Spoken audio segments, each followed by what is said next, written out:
Imagine being responsible for a band you cannot truly command. You choose the music, you rehearse the players. You are expected to improve the performance, maintain standards, teach the weak, discipline the careless, satisfy the colonel, and somehow prevent the trombones from behaving as an independent political movement. But when trouble comes, your authority dissolves. You are the conductor, but not quite a superior.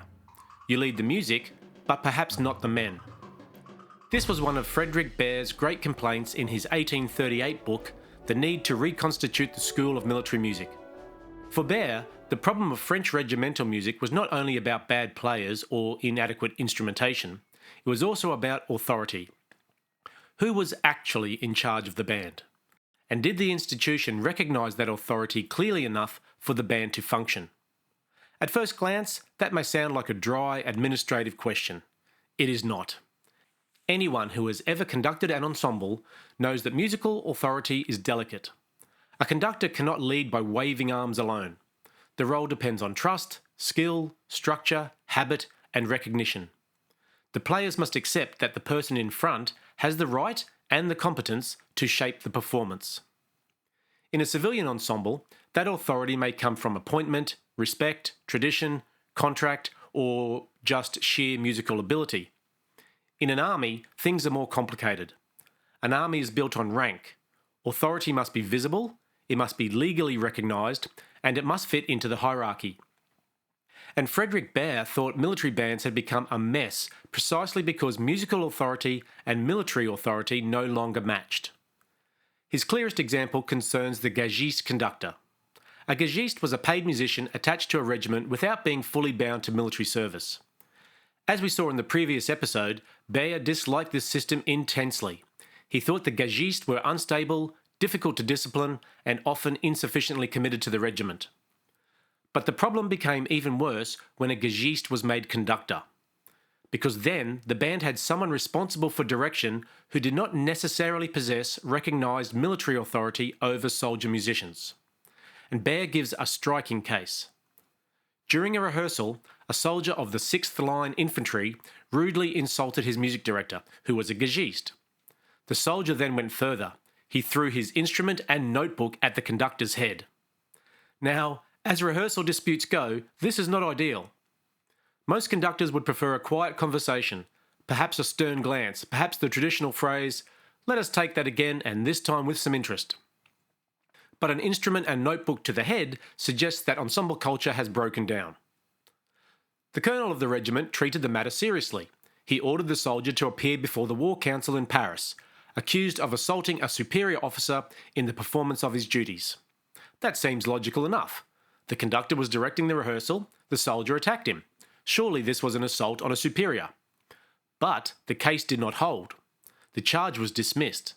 The War Council declared that the title of music conductor, when given to a gagiste, did not oblige a soldier to respect him as a superior officer. And the soldier was absolved. There, in one absurd scene, is Berr's problem. The conductor was responsible enough to be attacked, but not authoritative enough to be protected. He could be expected to lead the band, but the institution did not fully recognise his authority over the men he was supposed to lead. That is not merely embarrassing, it is fatal to discipline. Imagine trying to conduct after that. Imagine standing in front of the same band, raising the baton, and knowing that the system itself has just announced that your authority is, at best, decorative. One suspects the second clarinets may not be watching very closely. Berr's point is not that conductors should be tyrants, it is that responsibility without authority is a recipe for disorder. If a bandmaster is expected to produce musical results, he must be given a position that allows him to lead. But the problem was not limited to gagiste conductors. Berr also considers what happens when music directors decide to enter military service. Some had done exactly that, realising that their authority as civilians was too uncertain. They enlisted and counted as soldiers, corporals, or sergeants in the companies. But this produced new absurdities. If the bandmaster is only a private soldier, he has no real authority over the other soldiers under his command as musicians, and certainly not over corporals or sergeants attached to the band. If he is a corporal, he still has no authority over a sergeant. If he is a sergeant, he may outrank some musicians, but then he no longer properly fulfills the duties of a company sergeant, and he blocks the advancement of others. Berr even says that he cannot pass inspection both as a music conductor and as a company sergeant. That, he says, would be fraud. One hears his exasperation. Every attempted solution creates another contradiction. The conductor must be military enough to command, but if he is placed in an ordinary military rank, the rank does not fit the musical function. The army has ranks for soldiers. It does not yet have a proper structural place for the artist who must command soldiers musically. And then comes one of Berr's most revealing complaints. The conductor, even if musically educated, may still find above him the drum major, who holds the rank of sergeant major. The drum major may have authority by rank. The conductor may have knowledge by art. And Berr is offended that an artist requiring education and special knowledge should be subordinated to someone he considers ordinarily unqualified. This is more than professional pride. It is a question of whether institutions know how to recognise expertise. Who should have authority in musical matters? The person with rank or the person with knowledge? Ideally, of course, the institution should make these things align. It should give proper recognised status to the person whose musical responsibility requires leadership. That is why Berr wants musicians to have ranks and honoraria suited to their functions. He's trying to solve the mismatch. A bandmaster should not be a tolerated outsider, nor an awkwardly placed private, nor a corporal without sufficient authority, nor a sergeant trapped in the wrong hierarchy. He should have a position that corresponds to what he is actually required to do. This is a strikingly modern problem.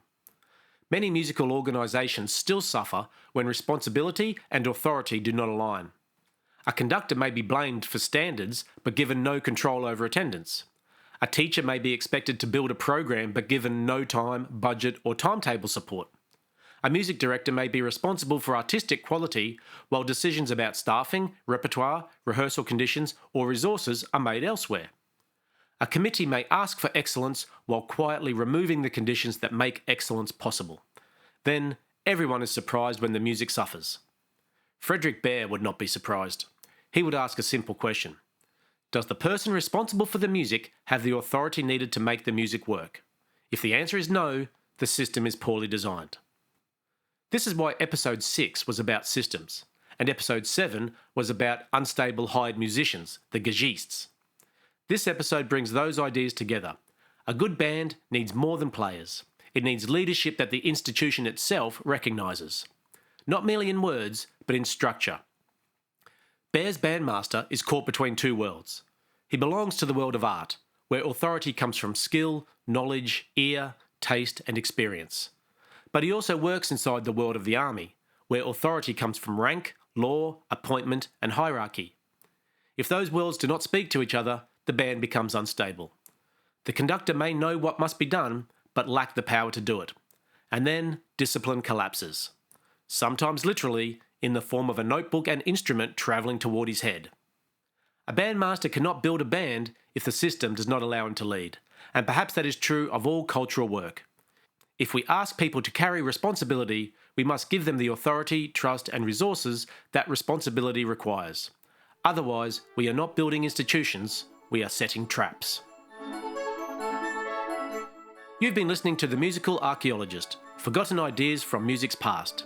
Written and presented by me, Craig Dabelstein. The music for this podcast was composed by Jeffrey Young. The Musical Archeologist is one of many projects from Maxime's Music, dedicated to recovering forgotten music, forgotten writings, and forgotten musical worlds. Thank you for listening.